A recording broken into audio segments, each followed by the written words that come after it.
Hello and welcome to part 5 of our series in improving your IELTS scores. And today's topic is looking particularly at 5 common mistakes that students tend to make in IELTS listening tests. So today we are looking at the listening part of the IELTS test. Just quickly, at the moment, the format of the listening test is 4 parts. The first part is a dialogue. Dialogue means conversation between two people, and they will have discussions about daily topics. Second part is a monologue. Monologue means one person talking, and that will be a topic about some normal social context. The third part gets tricky because it has up to 4 people who are talking to each other within an educational context, such as a school or university. And finally, the fourth part of the listening test contains a monologue, again, one person talking about some university topic, or it could be a university lecture. So we need in our preparation to keep these 4 parts in our minds. Ready for today's 5 mistakes and 5 tips to avoid them? So let's go. The first big mistake, and this is a mistake that students make not only in IELTS listening, but in many exam contexts, is not reading the questions. I don't understand why students, when they get an exam paper, read the question as quickly as possible and then rush to start answering it. Understanding what is asked will help you to focus more clearly on listening so that you are listening with purpose. Spend some time to read and understand the questions. Together with that, also read the instructions very carefully, because sometimes in the instructions they will say, answer this question using no more than 2 words. If you answer with more than 2 words, then you will lose the marks for that question. Read the questions, read the instructions. There's an old joke that says, if you are repairing something and if everything else fails, read the instructions. This is a kind of a joke about people who are not capable of fixing something mechanical because they did not follow the instructions. Follow the instructions, read the questions. Second error, mistake that people make, of course, spelling and grammar. They are two old enemies of students worldwide, no matter if you are a native speaker or not.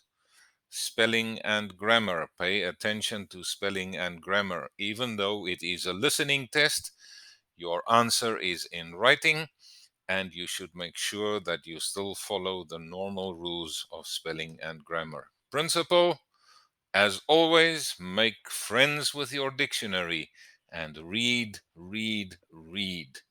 This will help you to really develop a strong vocabulary and a strong feeling for good grammar.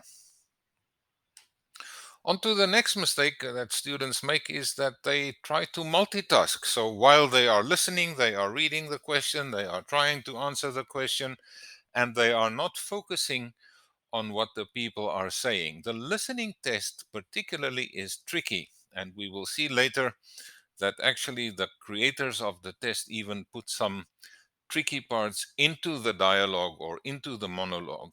So really you should listen with all your concentration. Before the listening test starts, concentrate on the questions. You may even want to write down a keyword or two to keep in mind for information to listen.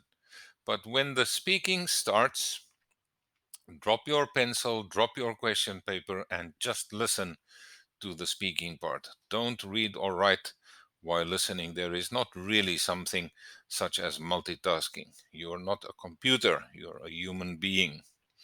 Do one thing at a time and do it properly. This is our principle for this error. Then, as Shakespeare warns us, beware the Ides of March.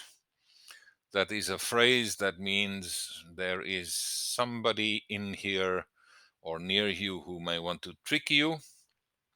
In the context of Shakespeare, that was the people who killed Julius Caesar. As I said already earlier, the test creators sometimes put a red herring in your way. A red herring is some misleading statement or some misleading fact.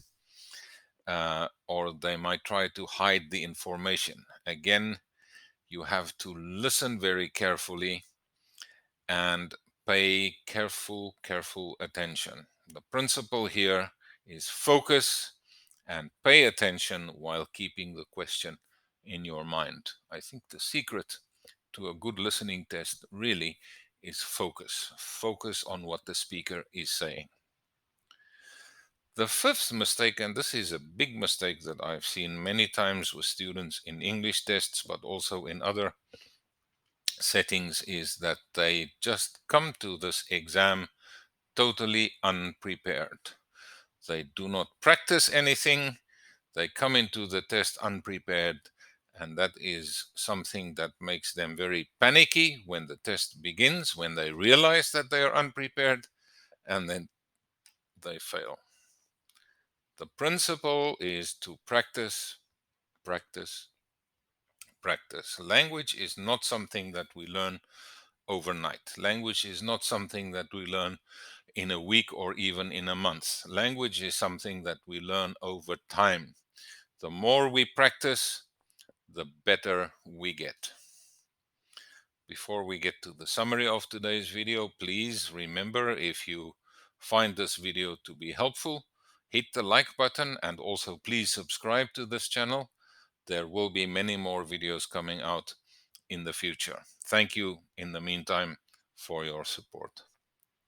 To summarize today's talk, and it's a short one really, for the listening test, 5 things to keep in mind. The first one is, at all times read the instructions and pay careful attention to them. Secondly, make sure that your vocabulary is solid. The vocabulary is something that you build up over time, understanding the meaning of words, and knowing how to spell them.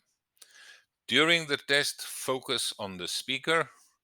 Don't let yourself be distracted by other activities, such as writing or shuffling papers around. Listen, listen, listen. Look out for red herrings. Be aware that the test creators may try to trick you. And finally, never enough, but practice, practice, practice. If you do, you will find that you do an excellent job in your IELTS exam. And that's it for today. Thank you very much for spending time with me, and have a great day. See you next time. Bye bye.